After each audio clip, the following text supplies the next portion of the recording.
In some breaking inputs coming in, sources have told WION that India has decided to strongly react to a Thomson Reuters survey labeling India as the most dangerous country for women.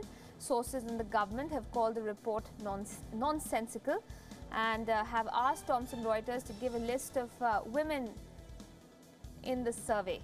The Indian Women and Child Welfare Minister Maneka Gandhi has also reacted to the issue.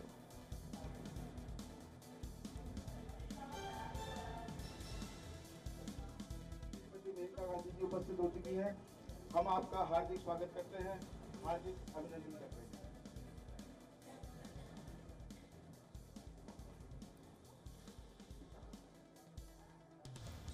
Maneka Gandhi ji उपस्थित हो चुकी हैं। हम आपका हार्दिक स्वागत करते हैं, हार्दिक अभिनंदन करते हैं।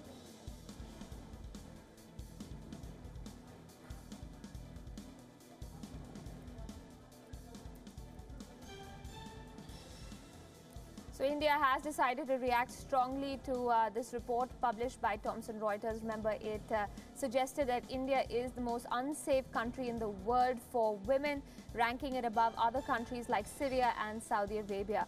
Now, the government of India has decided that it wants to know more about the women who've been questioned in this survey. Listen in to what the Women and Child Development Minister Maneka Gandhi had to say on the issue. Okay, I'm not going to say anything. We have issued a press release in this matter, and so I would advise you to Now, when it comes to women's safety, India is the worst, says a recent survey. The poll conducted by the Thomson Reuters Foundation has found that India is the most dangerous country for women in the world. The survey was first done in 2011 when India ranked 4th on the list. 7 years later, the group decided to do another status check and apparently found that the lot of women in India had worsened in the last 7 years. The premise of the poll was this. Rather than question, they asked was what was being done to address the overall risks faced by women in the countries that were declared dangerous in 2011. The criteria for this ranking included healthcare, access to economic resources, customary practices, sexual violence, non-sexual violence, and human trafficking. The report says that in India, levels of violence against women are still very high. It claims that even 5.5 years after the rape and murder of a student on a moving bus in the national capital shocked the country, little has been done to improve the situation of women. This, of course, is in reference to the gang rape case better known as the Nirbhaya case. Now, India has been ranked as the most dangerous on the basis of 3 factors. The first one, risks of sexual violence and harassment that women face. This includes not only the crimes committed, but also the lack of access to justice in rape cases. The second criterion is dangers from cultural and traditional practices such as forced marriage, honor killing, and female infanticide. And on number 3 is risks from human trafficking, including forced labor, sex slavery, and domestic servitude. Pakistan is ranked 6th on the list of countries that are considered most dangerous for women. The only Western nation in the top 10 is the United States, an addition that has surprised many. Now, experts say the US got an entry into this hall of shame because of the Me Too movement, which has dominated headlines for the last few months. The survey found that the US ranked 3rd when it comes to women facing risk of sexual violence, harassment, and being coerced into sex. It is nobody's case that India doesn't have, or it's a well-known case that India does have an appalling record when it comes to crimes against women. But is it really the worst? We decided to do a fact check, but in politics, there's little patience for facts. They operate on perception. So the opposition in India lost the time in gunning for the government over a report whose credentials are already questionable. Look at how it all played out.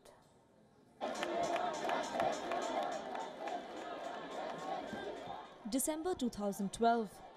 Streets of India's national capital filled with anger and outrage, demanding justice for the 23-year-old who was brutalized in New Delhi. A rape so gruesome that it shook the core of the nation. At the time, the state was ruled by a Congress government. The federal government was also run by the Congress. But the second in command of the party, Rahul Gandhi, who would go on to become the president of the party, was nowhere to be seen. No public appearances, no news briefings. Cut to 2018.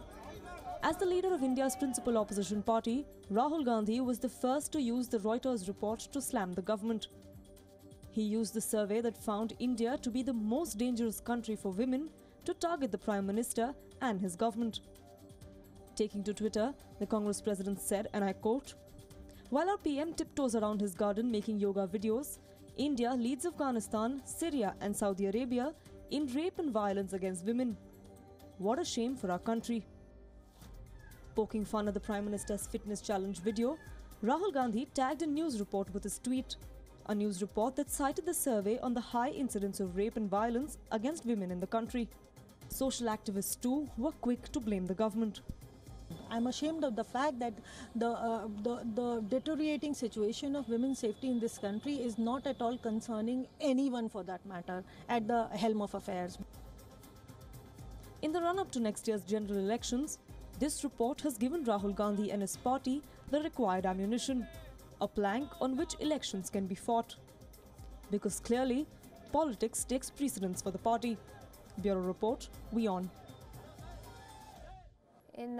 Coming back to the facts now, the findings of the report and why it's can be considered a flawed analysis. Now, countries were judged on 7 parameters. The respondents who were consulted were asked which 5 nations in the world they thought were the most dangerous for women.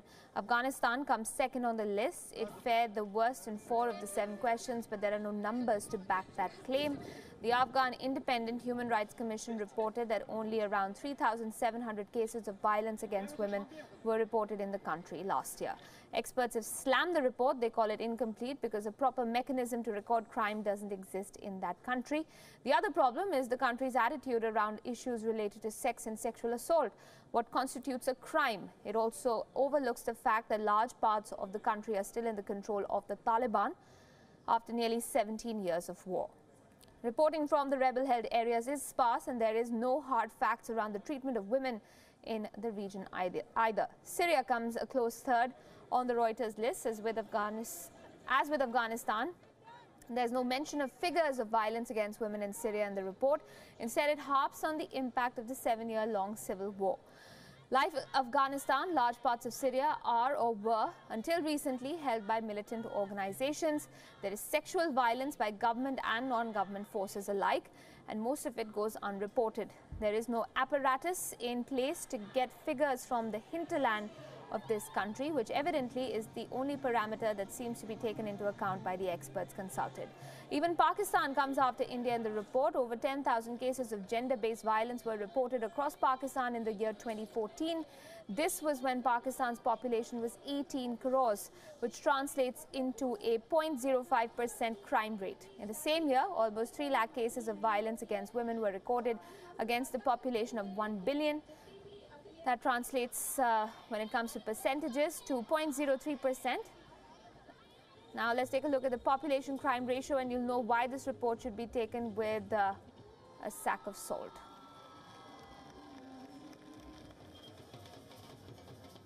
Let's also tell you how the results were arrived at. Between March 26th and May 4th, the Thomson Reuters Foundation surveyed 548 experts from around the globe.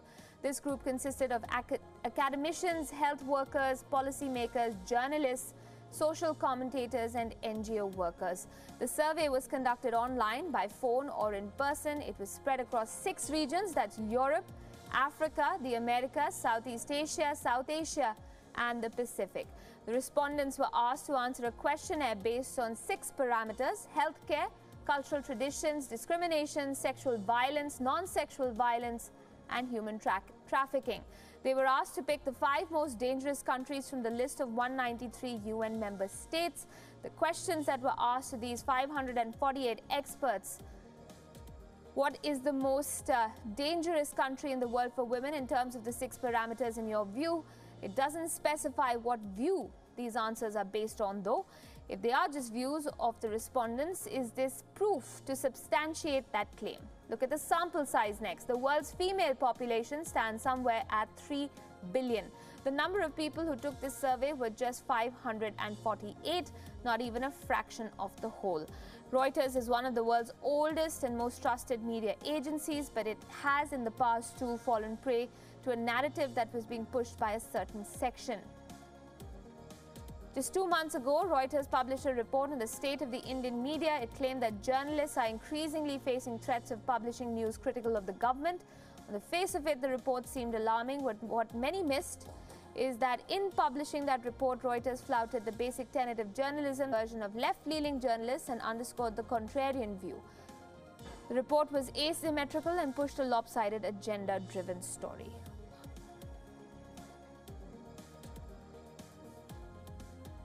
Take a look at the last comprehensive report released by the United Nations on violence against women. If the number of rapes reported per 100,000 people is analyzed, India fares nowhere close to most European nations, Canada and the US. The report released in 2012 claims that Sweden tops the list with around 66 cases reported per 1,000 or rather 100,000 citizens. Ever imagine the country that is home to the Swiss Alps that has an employment rate of almost 70% could be one of the most unsafe nations for women in the world. The next European nation that comes on the top 10 list is Belgium with around 27 cases recorded per 100,000 people. Belgium ranks 6th on the list of comparative numbers. Belgium is followed by the United States of America, where the national average of reported cases of sexual violence against women stands at 26.6. The world's most powerful nation, that is the most developed one, a country with a GDP of almost $20 trillion, comes 7th on that list. The last 2 spots on the list are also claimed by European countries. Norway is at the 9th position, where the rate is 22.3%, and Finland is 10th, where the rate is 18.7%. According to this report, India is nowhere on the list of top 10 nations if the rate is to be seen. Countries like Sweden, Australia and New Zealand, which are considered safe, precede India when it comes to numbers. So where exactly does India stand? It's at the 46th position with an average of 1.8 cases of rape reported per 100,000 people.